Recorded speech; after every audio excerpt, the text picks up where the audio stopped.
Hey there, lovely people. Today, I found a new story for you. I can't believe my eyes. My parents spent their lives favoring my sister, the golden child, and when I try to help them, they stabbed me in the back. My name is Sarah, I'm 39 years old, and my story isn't one I share often. To be honest, I'm not sure anyone would believe it if I told them in person. So here I am, spilling it to a bunch of strangers on the internet because maybe someone out there can relate. I grew up in the shadow of my older sister, Katie. She's 13 years older than me, and from the very beginning, it was clear she was the daughter my parents actually wanted. I wasn't. My mom didn't even try to hide it. She'd say things like, "Katie was enough. We didn't need another one," as though I were some kind of accidental burden they were stuck with. I was the oops baby, the one that ruined their plans for an empty nest. Katie, on the other hand, could do no wrong. She was smart, beautiful, talented, and most importantly, she fit the image my parents wanted for their perfect family. She was the golden child in every sense of the word.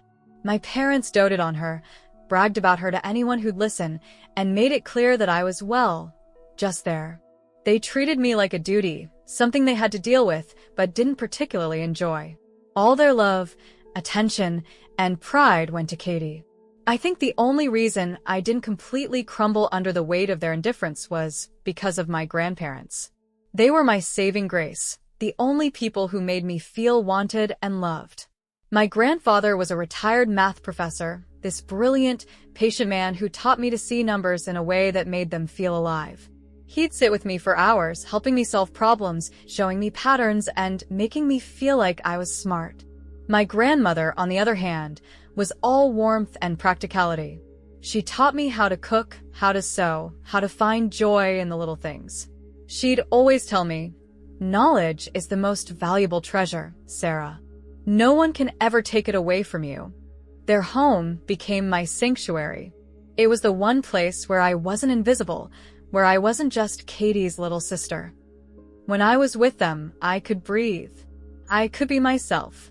But even then, there was always this shadow hanging over me, this feeling that no matter what I did, I'd never be enough for my parents. Katie, of course, thrived under their attention. She was always winning awards, going to fancy events, and achieving things that made my parents beam with pride. And me? I was just trying to survive, to make it through each day without feeling completely worthless. What made it worse was that Katie wasn't just my parents' favorite. She was perfect. She had this way of making everyone love her. Teachers adored her, friends flocked to her, and even my grandparents, my safe haven, would sometimes compare me to her without realizing it. "Your sister was so good at this when she was your age," they'd say. Or, "Katie always helped us with that." They didn't mean to hurt me, but it stung all the same. I could never escape her shadow, no matter where I went. Even now, looking back, I don't think Katie was trying to rub it in. She was just Katie. Perfect, golden Katie. And me? I was Sarah, the mistake. I'm not saying I didn't try to win my parents over. I did. I tried everything, good grades, sports, hobbies, but nothing ever seemed to work. They barely noticed. It was like I didn't exist unless I was doing something wrong. Then they'd swoop in with their disapproval, making sure I knew just how much I was falling short. I think the turning point for me came when I was about 10.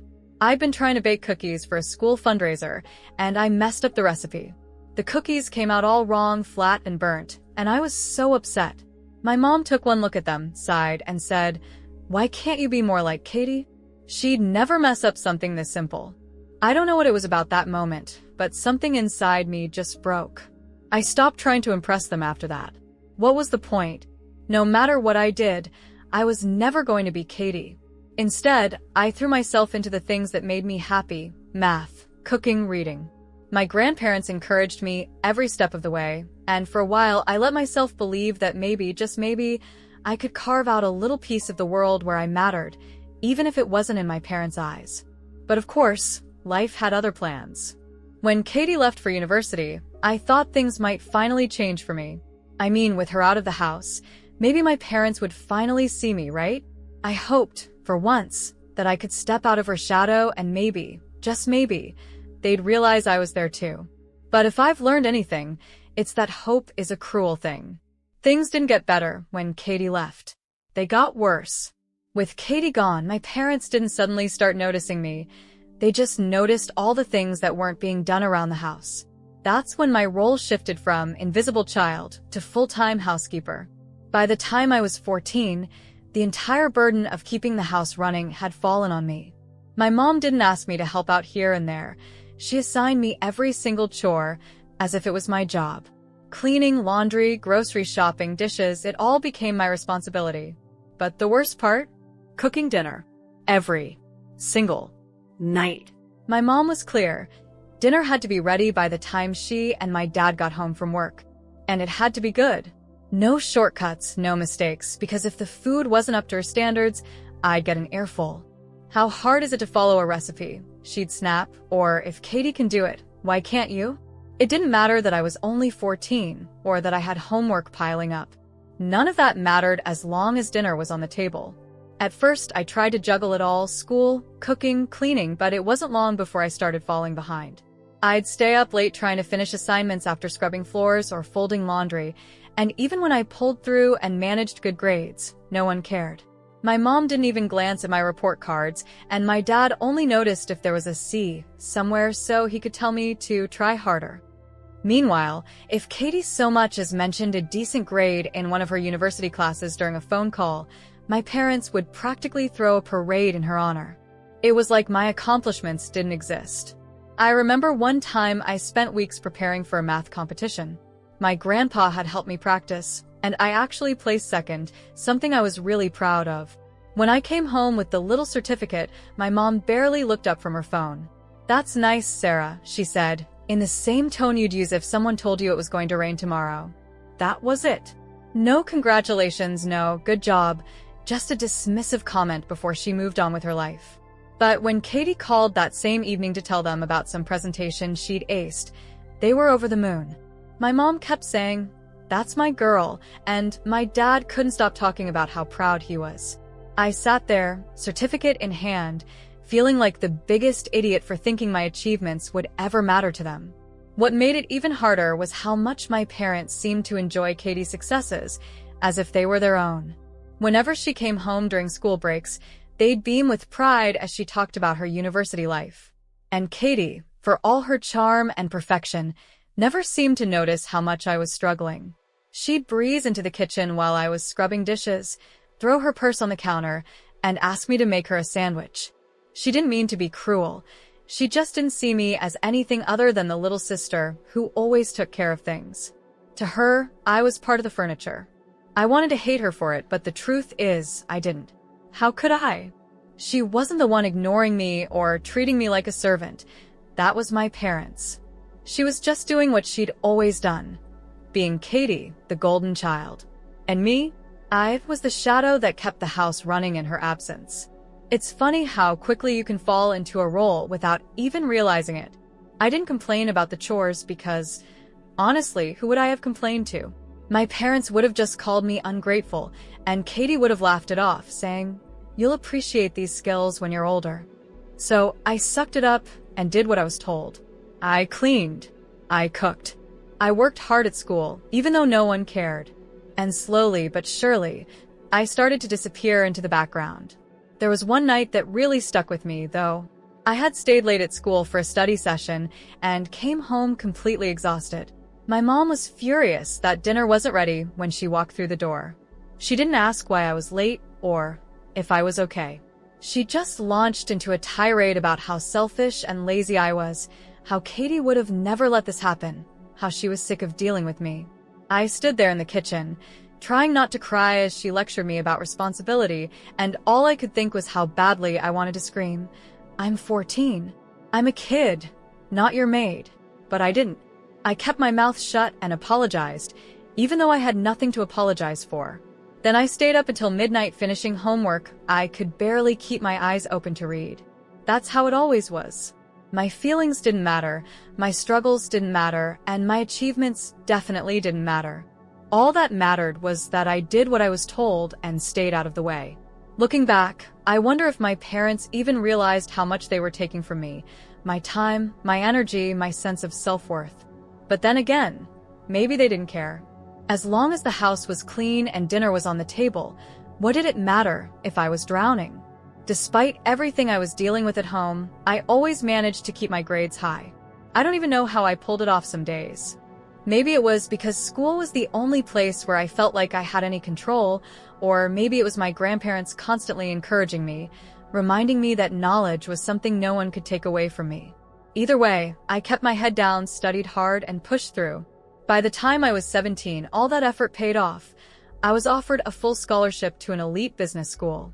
I remember holding the acceptance letter in my hands, barely able to believe it. For the first time in my life, I felt like I'd done something big enough to step out of Katie's shadow. I thought, this is it. This is my chance. Of course, I was wrong. When I showed my parents the letter, expecting some kind of excitement or at least acknowledgement, my mom glanced at it and said, "That's nice, but how are you planning to pay for everything else? Scholarships don't cover food or books, you know." My dad chimed in with, "We've already spent a lot of money on Katie's wedding. We can't afford to help you with this." I was stunned. Katie's wedding. Of course.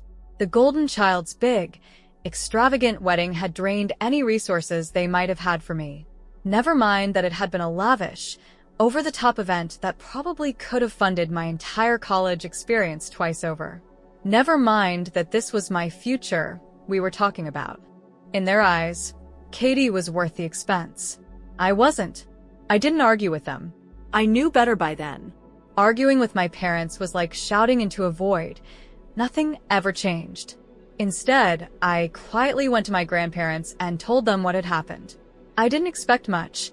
I knew they weren't wealthy people, but I just needed someone to hear me, to understand how hard I'd worked for this and how crushed I felt. What happened next completely blindsided me. My grandfather smiled, reached over to pat my hand, and said, "We've got you, Sarah. Don't worry about a thing." At first, I didn't understand what he meant. Then my grandmother explained that they'd been saving for me ever since I was a little girl. They knew my parents weren't likely to help me, so they'd quietly put money aside over the years, just in case. When they told me how much they'd saved, over $350,000, I nearly broke down. I couldn't believe it. All those years I thought I was alone, that no one cared or noticed me, and my grandparents had been there the whole time, planning for my future in ways I couldn't even imagine. I moved in with them the summer before university started. Leaving my parents' house felt like shedding a heavy, suffocating weight I'd been carrying for years. Living with my grandparents was a completely different world. For the first time, I felt free. I wasn't waking up to a list of chores or being compared to Katie at every turn. I could focus on myself, on my dreams, my goals, my life. My grandmother made sure I ate well and slept enough, and my grandfather helped me budget and plan for the years ahead. They didn't just support me financially. They gave me the emotional stability I'd been missing for so long. Starting university was a whirlwind. I went from being the forgotten daughter in a family that barely noticed me to a top-performing student in a prestigious business school. It was intimidating at first. I didn't feel like I belonged there. I mean, how could I? I'd spent my whole life being told, directly or indirectly, that I wasn't good enough. But then something shifted. I started to thrive. For the first time, I was surrounded by people who valued hard work and intelligence, and I realized I had something to offer. My professors took notice of me. My classmates respected me, and slowly, I began to see myself in a new light. I wasn't just Katie's little sister anymore. I wasn't the unwanted child or the family housekeeper. I was Sarah, and I was damn good at what I did. The freedom I felt during those years was something I'd never experienced before. I took every opportunity that came my way, internships, leadership roles, projects that pushed me out of my comfort zone. I worked harder than I ever had, not just because I wanted to succeed, but because I wanted to prove to myself that I was worth the investment my grandparents had made in me. Meanwhile, my parents barely kept in touch. They'd call every now and then, usually when Katie was home, and I'd hear the same old comparisons. Katie's doing this, or Katie's achieved that. But for the first time in my life, their words didn't sting the way they used to. I'd learned to tune them out, to focus on the people who actually mattered. It wasn't easy, but by the time I graduated, I had job offers lined up and a clear path to financial independence. My grandparents were there at my graduation, cheering louder than anyone else in the crowd. My parents didn't come. They said they were too busy helping Katie with her new baby. I'd be lying if I said it didn't hurt, but in that moment, looking out at my grandparents and seeing the pride in their eyes, I realized I didn't need my parents' approval anymore. I'd built a life for myself, one they never thought I could have, and I did it with the love and support of the two people who truly believed in me. That was the beginning of my journey to success, a journey that started with two people who refused to let me be forgotten. After graduating from university, I landed a job at a prestigious financial company with a starting salary of over $120,000 a year. I still remember how surreal it felt walking into that shiny, glass-paneled office on my first day. It was a far cry from the life I grew up with, scrubbing dishes and being reminded that I'd never measure up to Katie. For the first time, I felt like I was exactly where I belonged. The work was intense, but I thrived in that environment. Long hours, deadlines, and high expectations didn't scare me. If anything, I was used to pressure. I'd been living under it my whole life. By the time I hit my 6-year mark, I'd climbed my way to a management position. My salary had nearly tripled thanks to bonuses and promotions, and I'd saved enough money to buy my own house, a beautiful, modern space that was all mine. No one to criticize me, no one to tell me what to do, and no one to compare me to Katie. Speaking of Katie, her life had turned out differently. She married Thomas, a guy my parents adored because he came from what they considered a good family. I'll admit, at first, I was happy for her. I thought maybe she'd finally step into the perfect life my parents always dreamed of for her. But it didn't take long for things to fall apart. Katie and Thomas were always struggling financially. Thomas jumped from one mediocre job to another, never really sticking with anything, and Katie didn't fare much better. She quit her corporate job after having her first child, which was fine, but they had no savings and were living paycheck to paycheck. My parents, of course, stepped in to help. They gave Katie and Thomas money all the time, paying off their credit card debt, covering their mortgage when they fell behind, even buying them a new car when theirs broke down. The irony of it wasn't lost on me. My parents had refused to invest a single penny in my education, but they were practically funding Katie and Thomas's entire lifestyle. And the more money they gave, the more Katie seemed to need. Meanwhile, I was doing everything on my own. My grandparents had helped me get started, but from the moment I graduated, I was completely independent. I worked hard, I lived within my means, and I built a life for myself that didn't rely on anyone else. I kept my distance from my parents during those years. We spoke occasionally, usually when they wanted to update me on Katie's life or ask why I hadn't visited in a while. They never asked about my job or my life. It was always about Katie. How Katie was handling motherhood, how Thomas was trying to start his own business, how hard things were for them. One time, my mom called and casually asked, "Sarah, don't you think you could help your sister out? You're doing so well, and Katie's really struggling right now." I couldn't believe it. After everything they'd put me through, after years of ignoring me, they wanted me to bail Katie out? I kept my cool and simply said, "Mom, Katie has you and Dad. She'll be fine." But inside, I was furious. I wasn't heartless. I felt bad for Katie. I really did. But I wasn't going to let my parents guilt me into fixing her problems. Katie had always been their priority, and now they could deal with the consequences of that. The more I focused on my career and my own life, the clearer it became that I didn't need my family in the way I once thought I did. My grandparents were still a huge part of my life, and their support never wavered. But my parents? They were stuck in the same cycle they'd always been in, pouring all their time, energy, and money into Katie, while barely noticing I existed. Over time, I stopped expecting anything different from them. If they wanted to see me as nothing more than Katie's successful little sister, that was their loss. I had my own life now, a life I was proud of, one I'd built entirely on my own terms. I think the moment I truly felt free was the day I closed on my house. Standing there with the keys in my hand, looking at this beautiful space that was mine, I realized I didn't owe my parents, or Katie, anything. I didn't need their approval, their validation, or their support. I was finally living the life I'd always dreamed of, and I had no intention of looking back. Katie, on the other hand, seemed to be stuck. The last time we spoke, she casually mentioned that Thomas was thinking about going back to school, but they didn't know how they'd afford it.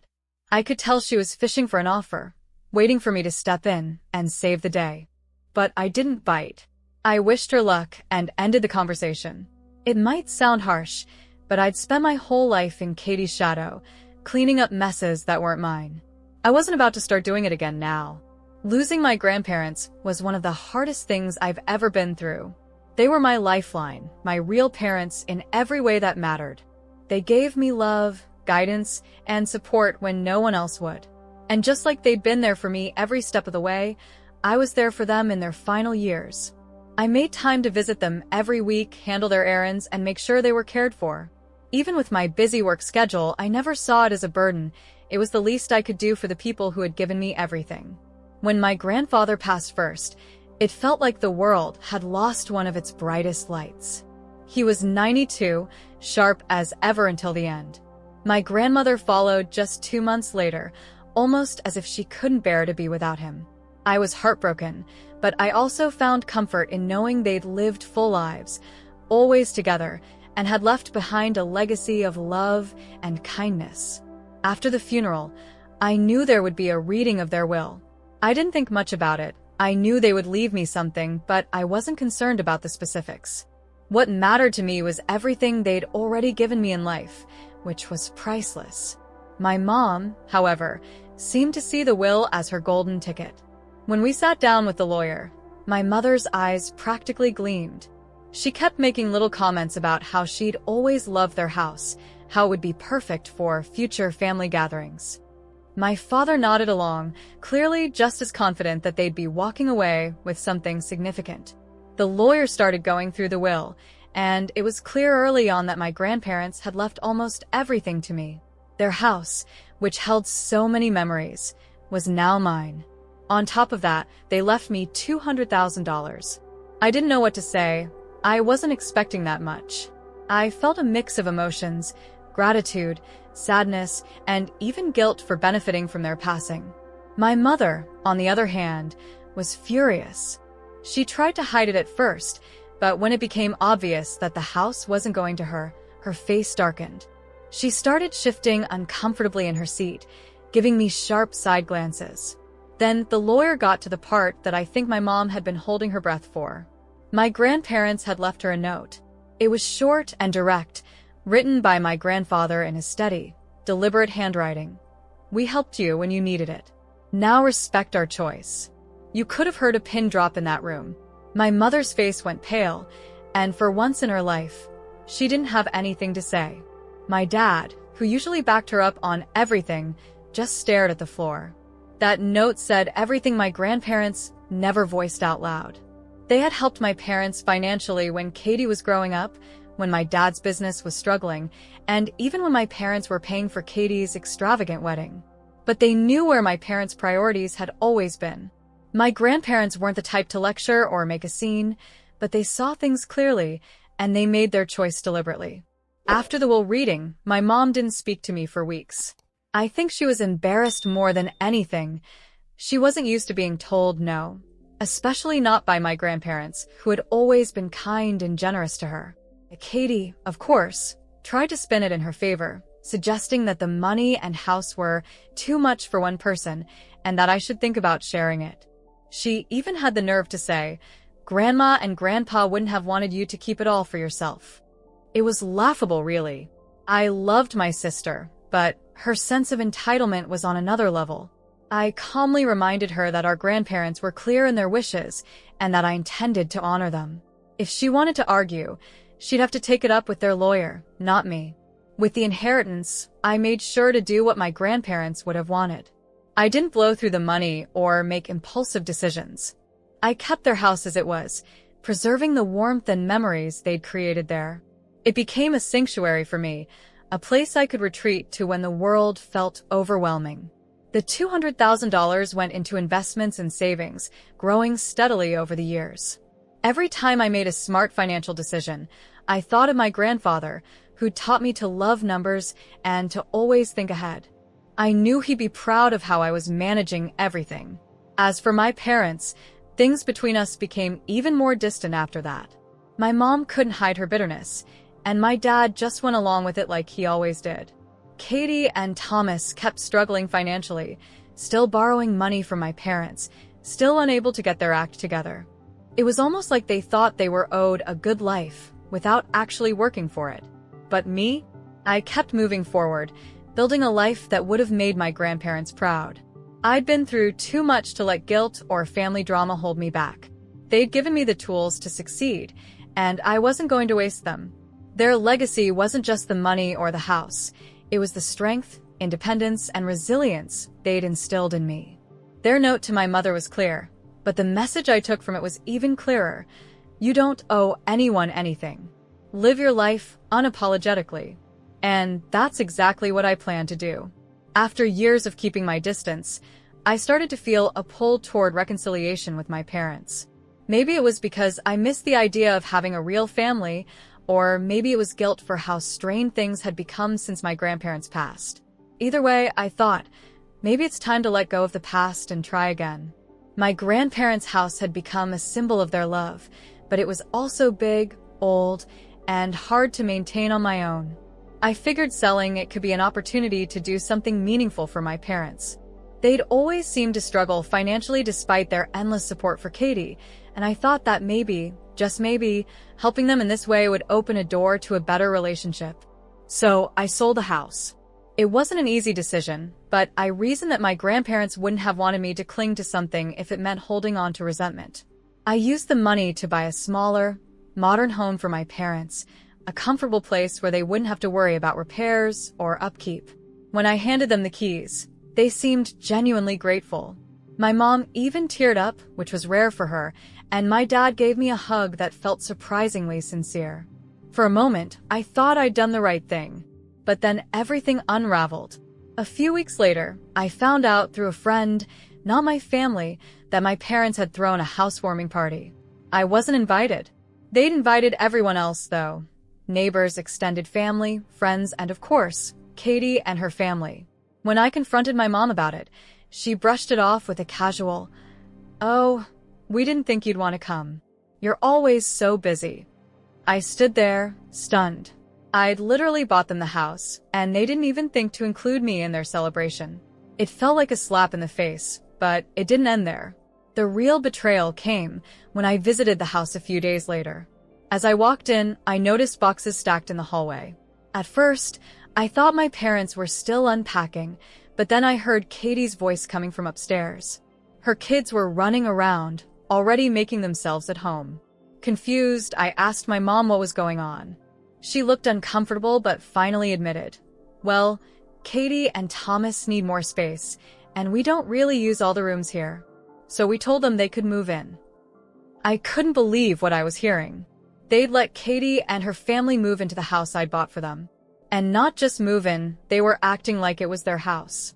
Katie came downstairs at that moment, all smiles, and said, "Thanks for helping out, Sarah. This place is perfect for the kids." Perfect for the kids? Perfect for them? I felt like I was in some kind of alternate reality. My parents hadn't just excluded me from the housewarming party, they'd handed over the house to Katie without even talking to me about it. I asked my mom how long this arrangement was supposed to last. She gave me a vague answer about just until Katie and Thomas get back on their feet, but we both knew that wasn't going to happen anytime soon. Thomas hadn't held a steady job in years, and Katie had always relied on my parents to bail her out of trouble. I left the house that day feeling a mix of anger, sadness, and disappointment that I couldn't even put into words. It wasn't about the money or the house itself. It was about what it represented. I'd try to do something kind, something that might bring us closer together as a family, and they turned it into yet another way to put Katie on a pedestal. It was a betrayal, plain and simple. My parents had made it clear, once again, where their loyalties lay. No matter what I did, no matter how successful I became or how much I gave, I would always come second to Katie. I stopped answering their calls after that. For weeks, I ignored their texts and let their voicemails pile up. They didn't even apologize. Instead, they acted confused, as if I was the one overreacting. Katie sent me a message saying, "I don't know why you're so upset. We're family. Isn't this what family is supposed to do? Help each other out?" I wanted to scream. How could they not see what they were doing to me? How could they justify taking advantage of me time and time again? Eventually, I decided I'd had enough. I contacted a lawyer and made it clear that the house was in my name, not my parents', and that they didn't have the authority to let anyone else move in. Katie and her family would have to leave. When my parents found out, they were furious. My mom accused me of being selfish and spiteful, and my dad just mumbled something about how I'd always been difficult. Katie, of course, played the victim, acting like I'd just thrown her family out onto the street. But I didn't care anymore. I was done sacrificing my happiness for people who couldn't appreciate it. I'd tried to be the bigger person, to mend the relationship, and they'd thrown it back in my face. That was the last time I tried to reconcile with my parents. Some bridges aren't worth rebuilding, no matter how much you wish they were. I hadn't planned to go to the party. I hadn't even planned to speak to my parents or Katie again after what they'd done. But something inside me snapped when I got another message from Katie, asking if I'd reconsidered letting her family officially take over the house. She had the audacity to write, "It's just more practical this way. You don't need it, and the kids are already so comfortable here." I couldn't take it anymore. I was done being walked over, ignored, and used. If they wanted a confrontation, I'd give them one they'd never forget. The party was in full swing when I pulled up to the house. Cars lined the driveway and the street. Music and laughter poured out of the open windows, and the smell of barbecue wafted through the air. It was the kind of lively family gathering I'd never been a part of. The kind where I was always conveniently forgotten or too busy to invite. Except this time, they couldn't ignore me. I walked straight through the front door, carrying the title deeds to the house in my bag. The room fell quiet as people noticed me standing there, and the awkward tension was almost palpable. My parents were near the kitchen, chatting with some family friends, and Katie was in the living room, holding a plate of food while Thomas laughed with a group of people. "Sarah," my mom said, her voice a mix of surprise and annoyance. "We didn't expect you to come." I ignored her tone and looked around the room, meeting the eyes of every person there. "I'm glad everyone's here," I said, raising my voice enough to silence the chatter. "This makes things easier." Katie furrowed her brow. "What are you talking about?" she asked, but there was an edge of unease in her voice. I reached into my bag and pulled out the title deeds, holding them up for everyone to see. "I'm talking about the fact that I own this house. Not my parents, and definitely not you." The room went dead silent. My mom's face turned red, and my dad wouldn't even look at me. Katie, though, laughed nervously and said, "Sarah, this isn't necessary. We're family. Why are you making such a big deal out of this?" "Oh, I don't know, Katie," I replied, my voice dripping with sarcasm. "Maybe it's because I bought this house for our parents, not for you to move into without even asking me. Maybe it's because I wasn't even invited to the party celebrating the house I paid for. Or maybe it's because I'm tired of being treated like a backup plan for whenever you need something." Katie's smile faltered, and she opened her mouth to respond, but I cut her off. "This house is mine, and it always has been. If you want to stay here, you'll need to talk to a lawyer. But I'm guessing you won't like what they have to say, because legally, you have no right to be here." My mom finally found her voice and said, "Sarah, this is completely uncalled for. Katie and her family need this house more than you do. They have kids to think about." I turned to her, my chest burning with anger. "No, Mom. "What's uncalled for is you letting this happen in the first place. I gave you this house because I thought it would bring us closer, not so you could hand it over to Katie without even telling me. I've spent my entire life being treated like I don't matter, like I'm less important than her, and I'm done." My dad finally spoke up, mumbling, "You don't have to make such a scene, Sarah." I let out a bitter laugh. "A scene? You think this is a scene? This is me standing up for myself, for once. Something you've never done for me, Dad." I turned back to Katie, who was now glaring at me. You've been handed everything your entire life, Katie. You've taken and taken, and it's never enough. But this stops now. I'm not your safety net anymore. I'm not your backup plan. You and your family can leave, or I'll have you evicted. Your choice. The room was so quiet you could hear a pin drop. No one said a word as I walked to the door. But before I left, I turned back one last time. I'm done with all of you. You don't get to use me anymore. Consider this my goodbye. And with that, I walked out. That was the last time I saw my parents or Katie. I changed my number, blocked them on every platform, and cut off all contact. They tried to reach out, of course. My mom left voicemails calling me ungrateful and selfish. Katie sent emails begging me to be reasonable and think about her kids. Even my dad sent a half-hearted text asking if we could talk. I ignored all of it. I'd given them more chances than they deserved, and every single time, they'd shown me exactly where I stood in their lives. For once, I chose myself. It wasn't easy. Cutting off your family, no matter how toxic, is never easy. There were days when I felt guilty, wondering if I'd done the right thing. But then I'd think about all the times I was overlooked, used, and dismissed, and I knew I'd made the right choice. Now my life is peaceful. The house is sold, and I've invested the money into my future. I have a small, cozy home of my own, surrounded by people who actually care about me. People who see me for who I am, not for what I can give them.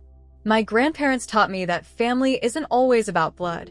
It's about love, respect, and showing up for one another. And as far as I'm concerned, I've left the wrong family behind and finally started building the right one. After everything that happened, selling the house felt like closing the final chapter of a book I was ready to put away for good. It wasn't just a house anymore. It was a reminder of everything I'd been through, every way I'd been overlooked, used, and pushed aside. Letting it go was freeing, like shedding the weight of my family's expectations and disappointments once and for all. I used the money wisely, investing in my future with the same principles my grandparents had taught me. I set up a retirement fund, diversified my investments, and put aside money for the things that really mattered: security, travel, and the life I wanted to build for myself. For the first time, I wasn't looking over my shoulder, worrying about what my family might demand of me next. I was finally in control, and it felt incredible. The time away from my parents and Katie gave me the clarity I hadn't realized I needed. I no longer felt guilty about cutting ties. The more I reflected, the more I understood that family isn't defined by blood. It's defined by love, support, and respect. My grandparents had always been my real family. They showed me what it meant to care for someone without expecting anything in return, to see someone for who they are and love them unconditionally. That was the kind of family I wanted to build for myself. One day, I also promised myself something else. My future children, if I ever have them, will never feel the way I did growing up. They will know they're wanted, cherished, and valued. They'll never have to compete for love or feel like they're less important than someone else. I'll make sure they know they're enough, just as they are. This story, the one about my parents, Katie, and the shadow I grew up in, is over now. I've finally walked away from it, and I'm never looking back. But my new life? That's just beginning. I'm focused on building something beautiful for myself, surrounded by people who truly care about me. Friends who've become like family, a career I love, and the freedom to live life on my own terms. I'm no longer tied down by the weight of what I wasn't given. Instead, I'm moving forward with what I've built and the lessons I've learned along the way. If there's one thing I've taken from all of this, it's that life is too short to waste on people who don't see your worth. Blood ties don't make someone family, actions do. And if you're lucky enough to find the people who love and respect you for who you are, hold on to them. They're your real family. As for me, I've finally let go of the past, and I'm ready to embrace the future. This time, it's my story to write, and I'm making sure it's a good one.